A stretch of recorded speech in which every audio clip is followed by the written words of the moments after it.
انہو سیکون فی امتی کذابون ثلاثون کلہم یزعم انہو نبی وانا خاتم النبیین لا نبی بعدی۔ اس حدیث شریف سے تیسری بات یہ سمجھ میں آتی ہے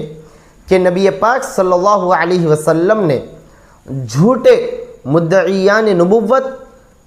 کے جھوٹے ہونے کی دلیل یہ دی ہے کہ کلہم یزعم انہ نبی، کہ ان میں ہر ایک یہ دعویٰ کرے گا کہ وہ نبی ہے، جبکہ میں آخری نبی ہوں، میرے بعد کوئی نبی نہیں ہے۔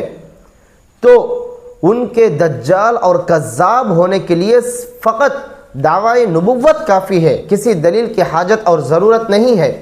امام اعظم ابو حنیفہ رحمۃ اللہ علیہ کے زمانے میں کسی شخص نے نبوت کا دعویٰ کیا اور وہ اپنی نبوت کے دعوے پر دلائل پیش کرنے کی مہلت مانگی، تو امام اعظم ابو حنیفہ رحمۃ اللہ علیہ نے فتویٰ دیا کہ جو آدمی اس کے دعوی نبوت کی دلیل طلب کرے گا وہ کافر ہو جائے گا، اس لیے کہ وہ ارشاد نبوی لا نبی بعدی کا منکر ہوا، اس حدیث کو جھٹلانے والا ہوا۔ تو جھوٹے مدعیان نبوت کے جھوٹا ہونے کی دلیل یہ ہے کہ وہ فقط دعوی نبوت کرے، دلائل پیش کرنے کی بات کی ہے، صرف دعویٰ کرنا اس کے کذاب اور دجال ہونے کی علامت ہے۔